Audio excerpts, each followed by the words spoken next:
Bismillahirrahmanirrahim. Assalamualaikum warahmatullahi wabarakatuh. Sobat Kembar Sunyi dimanapun teman-teman berada. Pada kesempatan kali ini kami akan membagikan kisah yang dikirim oleh Sobat Kembara yang bernama Mas Raga yang asalnya dari Ponorogo. Dan kisah ini akan menceritakan kisah tentang Kang Jemblung. Sebelum masuk ke ceritanya, untuk teman-teman yang nonton tayangan ini dan belum subscribe, jangan lupa untuk subscribe lebih dulu agar channel Kembara Sunyi ini lebih berkembang lagi dan kami lebih bersemangat lagi dalam membuat konten-konten terbaru di Kembara Sunyi. Dan untuk teman-teman yang telah mendukung kami sejauh ini, kami mengucapkan terima kasih banyak. Semoga amal kebaikan teman-teman dibalas kebaikan berlipat oleh Allah Subhanahu wa Ta'ala.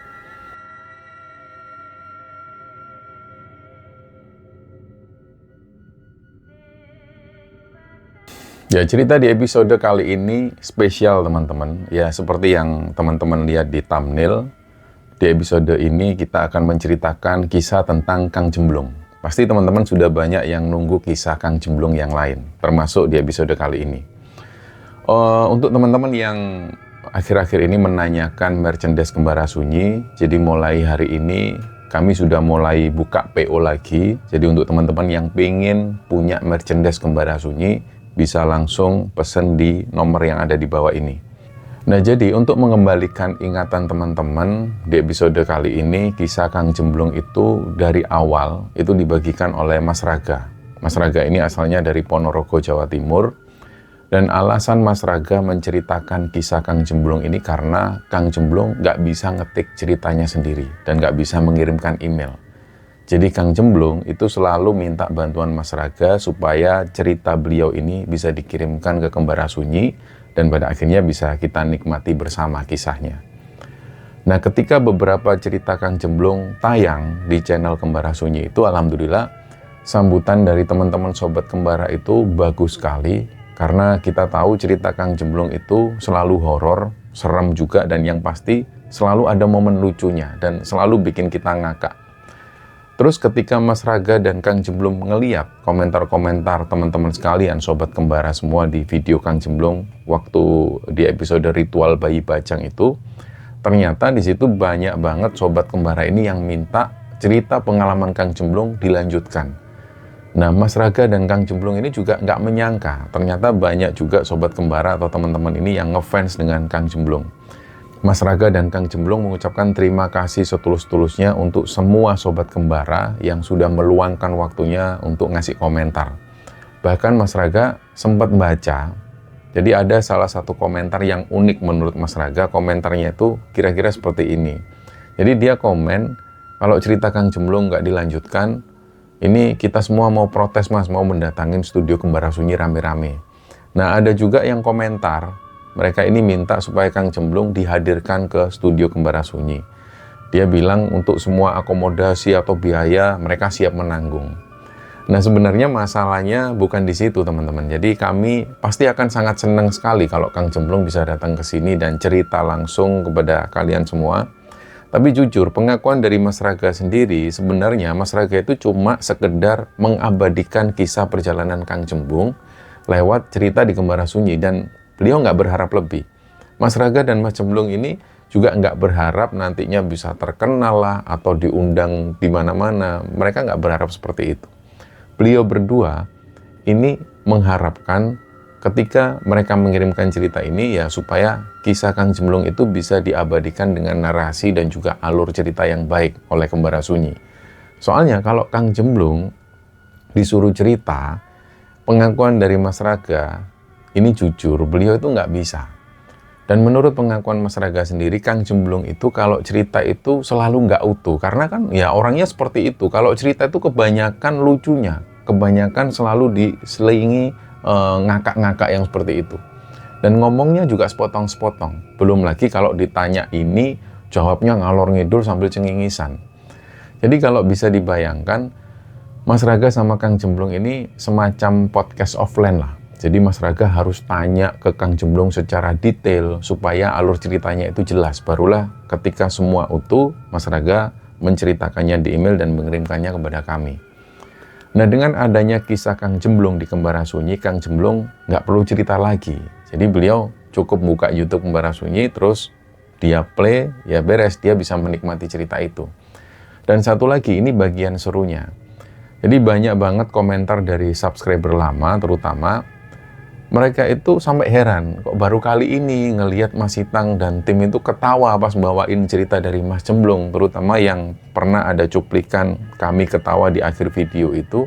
Dan ini memang benar teman-teman, tantangan terberat bagi kami, terutama saya, ketika menceritakan kisah Kang Cemblung itu karena ceritanya memang kocak parah.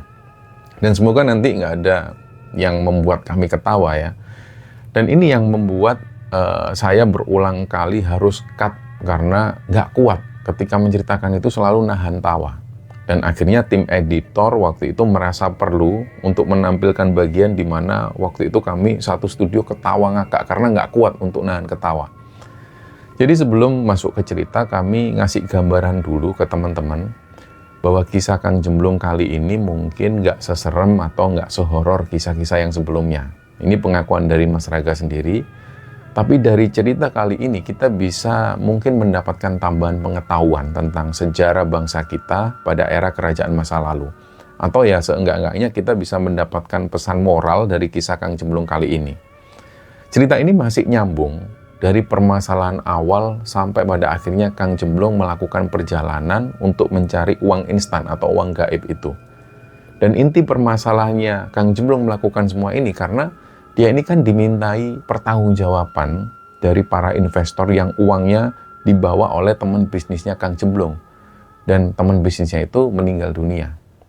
Total nilainya sekitar 500 jutaan, ini harus dikembalikan oleh Kang Cemblung. Nah, untuk cerita awal yang seperti ini, teman-teman Sobat Kembara bisa tonton di episode sebelumnya. Nah, setelah Kang Cemblung melakukan ritual di daerah Blitar itu, dan beliau melakukan ritual bayi bajang itu, ceritanya suatu kali Kang Cemblung ini dipanggil atasan karena Kang Cemblung ini kan sudah lama banget nggak masuk kerja. Pada masa-masa itu absen kerja ini memang belum kayak sekarang yang pakai absen online itu. Waktu itu masih absennya manual. Nah, selama Kang Cemblung nggak masuk kerja, dia itu selalu minta bantuan teman-teman kerjanya untuk bantuin beliau ini absen. Tapi ternyata atasannya ini tahu bahwa absennya Kang Cemblung itu dipalsukan. Ya ini nggak tahu gimana atasannya kok sampai bisa mengetahui ini semua. Mungkin ada laporan dari seseorang yang selama ini nggak suka sama Kang Cemblung. Tapi pas mengetahui hal ini, Kang Cemblung itu nggak mau nebak-nebak siapa ini orangnya yang melaporkan. Karena ya Kang Cemblung berpikir, kan memang dia yang salah. Akhirnya ya dia terimalah segala resikonya. Alhasil Kang Cemblung dipanggil sama atasannya, terus beliau ini kena teguran disiplin. Kang Cemblung di situ diminta untuk merenungkan baik-baik kesalahannya dan kalau sampai hal itu diulangi lagi, bisa-bisa akan ada tindakan tegas dari atasan. Nah, akhirnya setelah sampai di rumah, Kang Cemblung itu duduk di ruang tamu sambil dia ini ngerokok sambil merenungi kesalahannya lah. Nggak lama, ada yang datang. Kang Cemblung dengar ada suara motor, terus ada yang manggil dari luar, Kang sampai neng oma Kang, sampai di rumah Kang. Ternyata ini suaranya Paimin, adiknya Kang Cemblung itu. Nah, awalnya pas tahu kalau Paimin ini datang, Kang Cemblung diem. Dia pura-pura nggak denger. Dalam hati Kang Cemblung, asem, sempro lagi teko maneh. Nah, Kang Cemblung ini kan merasa agak kesel juga sama Paimin karena dulu pas waktu dapat togel dari hasil ritual bayi bajang, Kang Cemblung ini kan nggak dikasih uang sama sekali oleh si Paimin ini. Akhirnya Paimin langsung masuk rumah, ketemulah sama Kang Cemblung. Kang Cemblung lagi sembunyi waktu itu. Nah, Paimin ngomong gini, "Weh Kang, kowe kok neng kene? Sampean kok di sini? Kenapa kok ngelamun?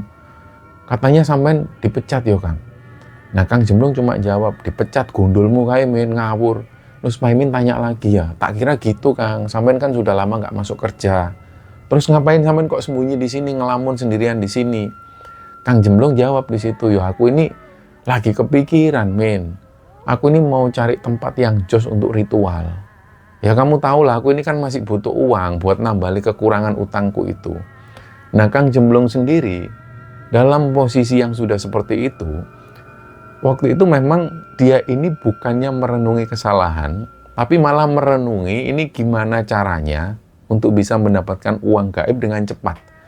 Nah, memang agak-agak aneh juga memang Kang Cemblung ini, kata Mas Raga. Terus Paimin itu tiba-tiba ngide, "Kang, apa di sana aja ya Kang? Itu kan ada rumah kosong bekas, ada orang kendat itu Kang." Kang Cemblung jawab di situ, "Wah, togel mana Tomen? Nggak usah. Nanti kalau togel lagi aku yang ritual, kamu yang dapat. Nah, akhirnya untuk ritual kali ini, Kang Jemblung itu pengennya berangkat sendiri. Dan Pak Imin ini nggak boleh ikut. Terus kalau diingat-ingat lagi teman-teman, dari awal cerita Kang Jemblung di Kembara Sunyi, kan memang Pak Imin ini yang sering usul untuk ritual. Dan ritualnya itu selalu aneh-aneh. Nggak kayak umumnya ritual. Ritualnya yang diidekan oleh Pak Imin ini juga ritual yang jual tempe lah, ritual di Pantai Malang lah, terus ritual merangkak kayak bayi. Pokoknya ritualnya itu aneh-aneh. Jadi pas Kang Jemblung nolak itu, Pak Imin bilang, "Yo jangan gitu toh Kang. Aku ini kan ngasih saran aja." Nah, Kang Jemblung ngomong seperti ini, "Saranmu itu loh Min, nggak masuk akal blas. Masa iya aku itu disuruh jualan tempe di pinggir sungai, di tengah sawah? Kamu itu mikir, setan mana yang mau beli tempe? Kamu kira setan itu vegetarian apa?" Nah, mungkin di sini Pak Imin itu terdengar kayak sosok adik yang menyebalkan, yang kayak selalu ngasih usulan aneh-aneh, seolah-olah mengerjai Kang Jemblung. Padahal dalam hati kecil Pak Imin sebenarnya dia ini tulus. Dia pengen bantu kakaknya supaya kakaknya ini bisa keluar dari permasalahan. Ya meskipun memang begitu, sarannya Pak Imin itu selalu ritual-ritual yang aneh-aneh.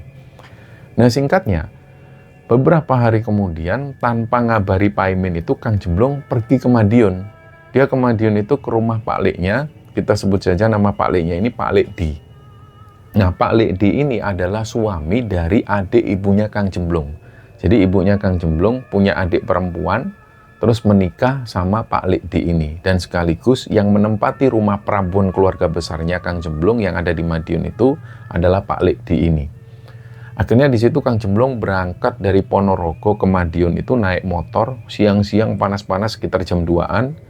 Sesampainya di rumah Pak Lekdi itu, mereka ngobrol. Awalnya ya ngobrol tentang kehidupan sehari-hari. Sampai tiba-tiba pada satu pembahasan yang lebih mendalam, Kang Jemblung itu menceritakan keluh kesahnya tentang banyaknya orang yang nagih utang ke dia.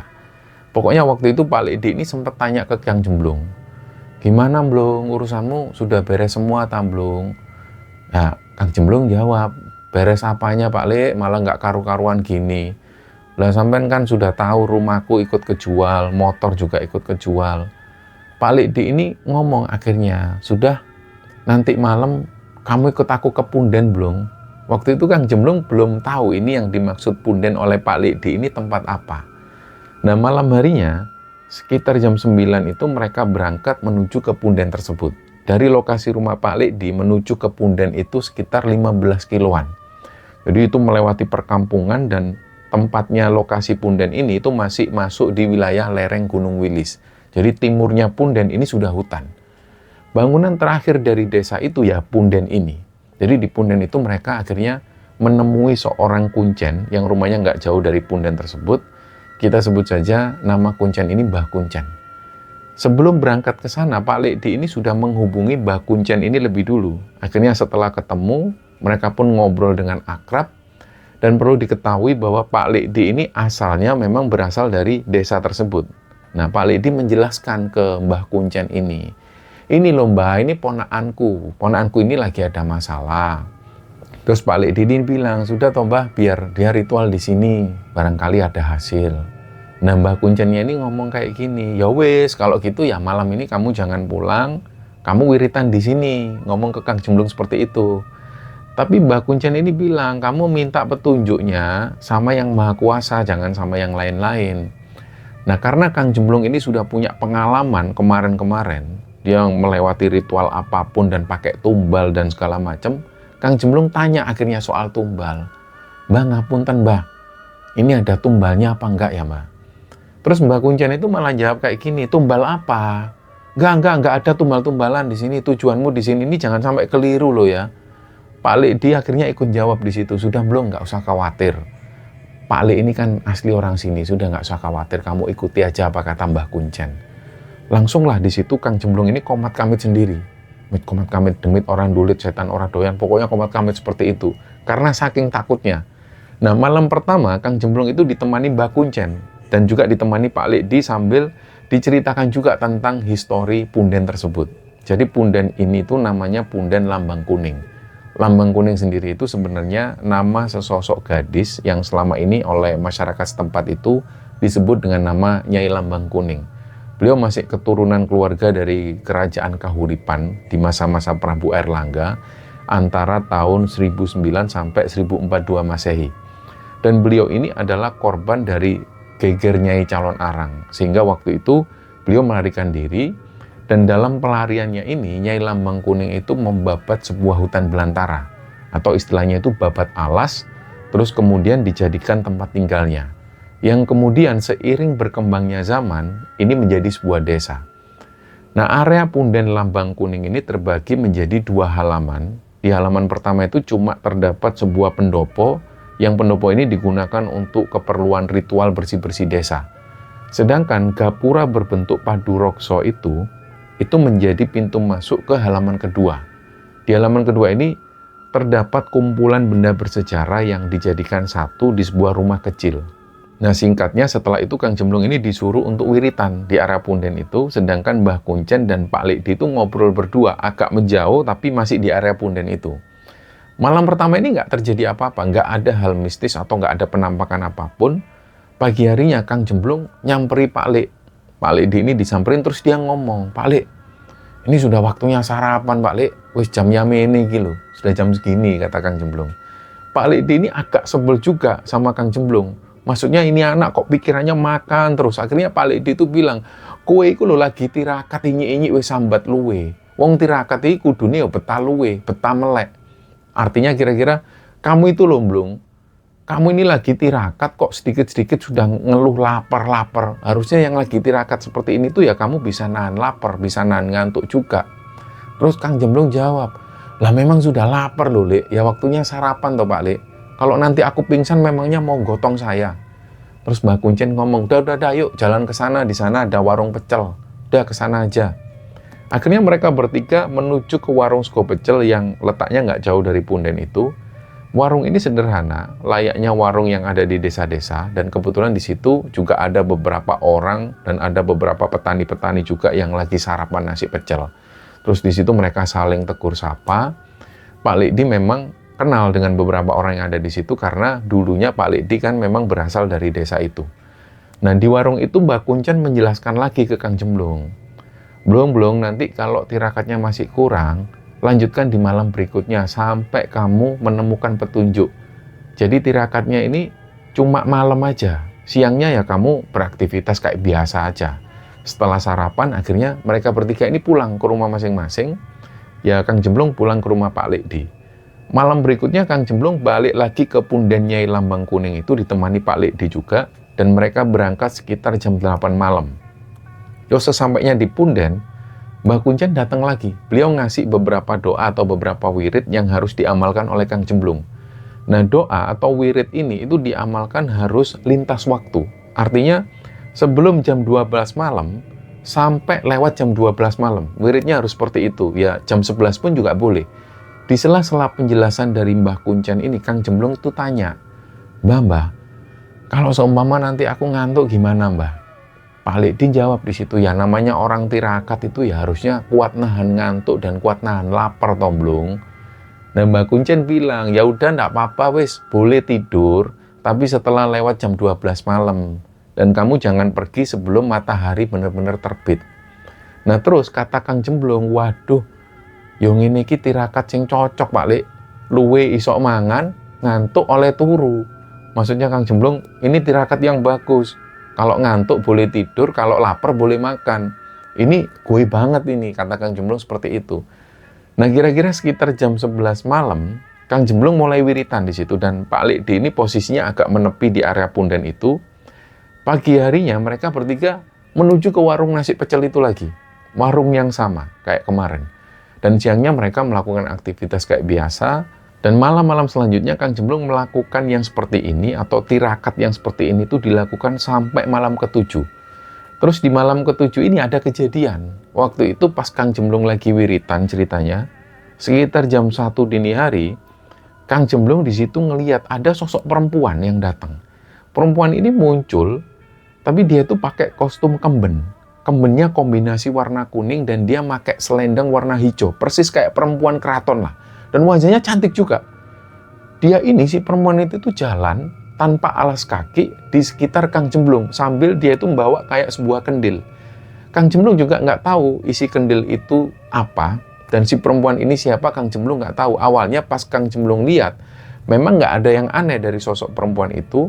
Kang Jemblung mikirnya mungkin perempuan ini melakukan tirakat juga di punden itu. Karena memang di malam-malam tertentu, hal seperti ini memang sudah biasa. Di Ponorogo itu sudah biasa. Kayak misalnya menjelang malam 1 Suro, di Ponorogo itu banyak orang yang pakai kostum-kostum tradisional dengan laku tirakat. Ada yang laku tirakat jalan kaki, ada juga yang nepi, dan yang paling terkenal itu tirakat larungan malam 1 Suro di Telaga Ngebel. Kostumnya memang tradisional semua. Nah, jadi meskipun malam itu adalah malam biasa dan lokasinya juga di luar Ponorogo, Kang Jemblung masih berpikir kalau ini hal yang biasa, tanpa berpikir aneh-aneh sedikit pun. Akhirnya Kang Jemblung melanjutkan wiritan lagi. Sampai keesokan harinya, ya pagi-pagi itu seperti biasa mereka menuju ke warung pecel. Karena Kang Jemblung itu memang kalau pagi sudah lapar banget. Dia selalu mengeluh ke Pak Lekdi itu. Lek, lapar, Lek. Akhirnya selalu ke warung pecel itu. Nah, Jemblung waktu di warung pecel itu sempat tanya ke Pak Lekdi dan juga ke Mbah Kuncen soal kehadiran sosok perempuan yang tadi malam dia lihat. Kang Jemblung itu tanyanya gini, "Loh Mbah, cewek yang tadi malam itu siapa ya?" Pak Lekdi juga noleh. Pak Lekdi penasaran. Dia tanya ke Jemblung, "Cewek apa toh Blung? Kamu ini tirakat apa ngelamun?" Kang Jemblung langsung jawab di situ, "Ngelamun gimana toh, Lek? Wong aku itu lihat bener ada cewek kok, ada perempuan yang bawa kendil tadi malam itu. Dia pakainya pakai kebaya, terus orangnya juga cantik. Masa Pak Lekdi nggak tahu?" Pak Lekdi cuma ngomong seperti ini, "Nggak ada cewek toh Blung, nggak ada perempuan." Mbak Kuncen juga ngomong seperti itu. "Iya ya Blung. Tadi malam itu yang datang itu rombongan dari luar kota, itu 5 orang, laki-laki semua." Terus kata Mbak Kuncen, memang nggak ada perempuan yang seperti itu. Yang datang semalam itu rombongan orang, 5 laki-laki semua. Nah, dari situ ada sedikit perdebatan, kayak ada eyel-eyelan lah waktu itu, karena menurut Kang Jemblung, dia yakin banget, dia ngelihat perempuan di punden itu, dan si perempuan ini bawa kendil.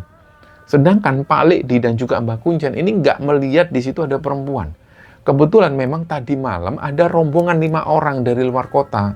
Mereka ini juga tirakatan di punden Lambang Kuning itu. Tapi mereka berlima ini juga nggak melihat ada perempuan yang datang.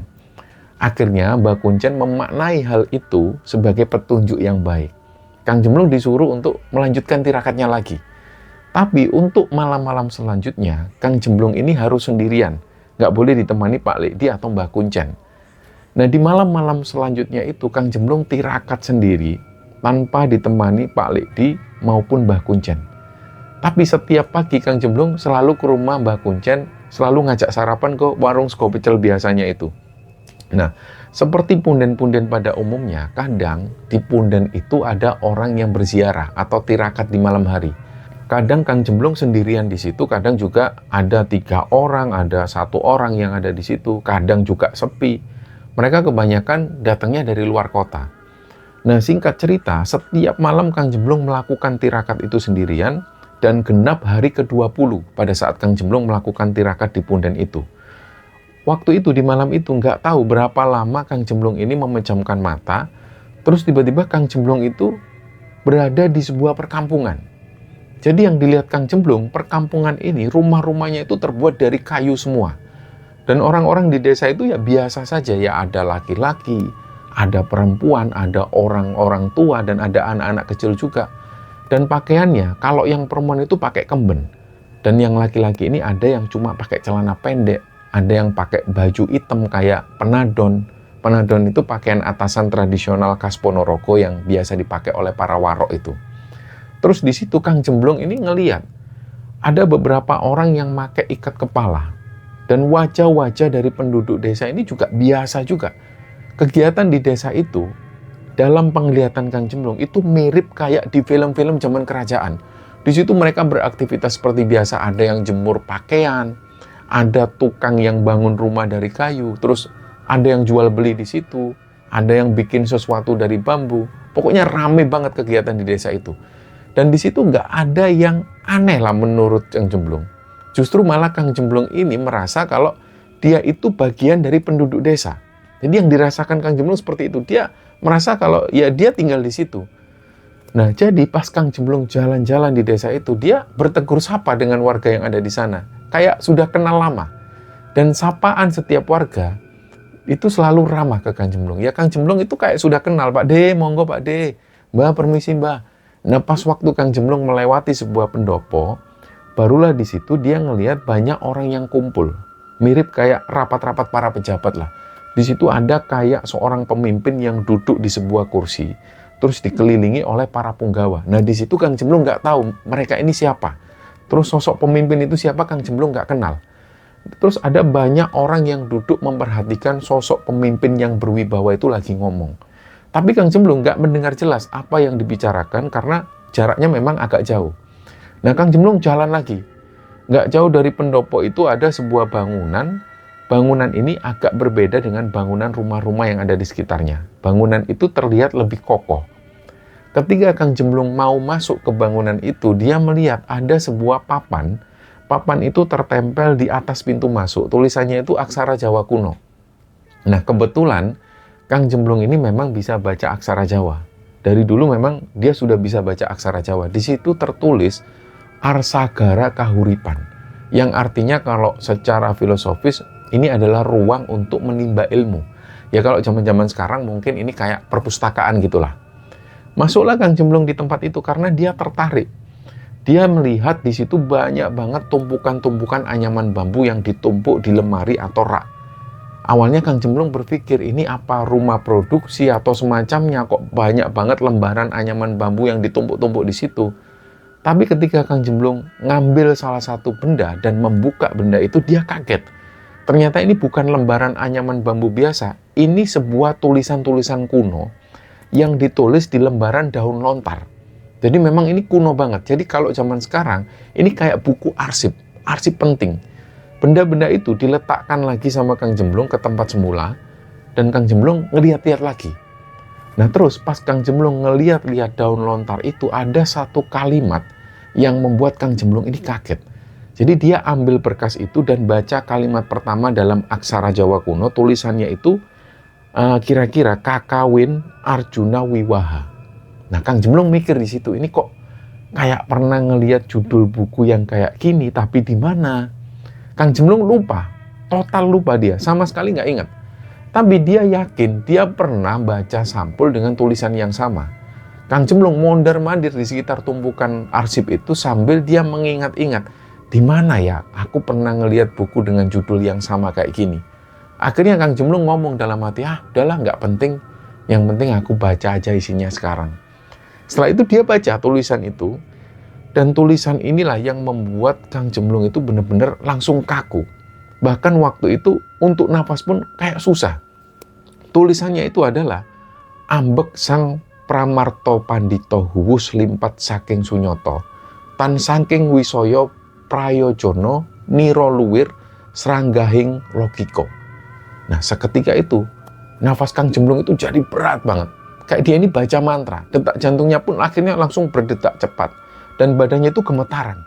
Ini nggak biasanya Kang Jemblung mengalami hal yang seperti ini. Ketika tubuhnya gemetar dan mulai lemes, tangan Kang Jemblung itu mencoba meraih salah satu rak supaya dia ini nggak jatuh.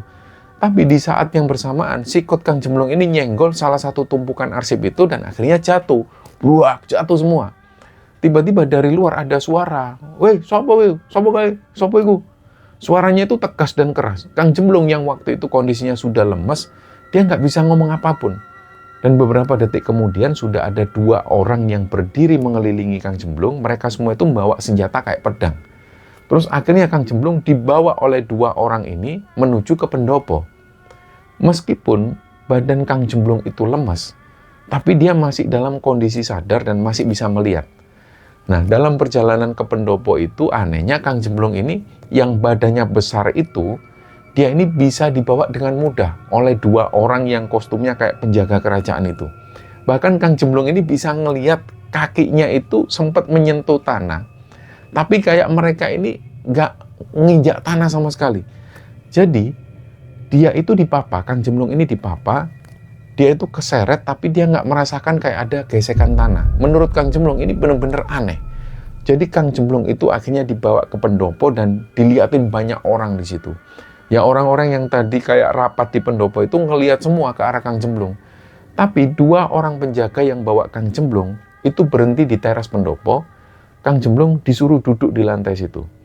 Nah, sambil bersandar di tiang kayu itu, Kang Jemblung bisa ngelihat dari dekat pertemuan banyak orang di pendopo tersebut. Di situ Kang Jemblung memperhatikan satu persatu orang yang ada di pendopo itu, pakaian mereka itu benar-benar kayak para pejabat kerajaan di masa lalu. Ada yang pakai baju adat, ada yang pakai baju zirah perang, dan ada satu orang yang terlihat berwibawa sekali yang posisinya duduk di kursi tengah, terus dijaga oleh 2 punggawa di samping kanan dan kirinya. Disitulah Kang Jemblung akhirnya bisa mendengar percakapan mereka.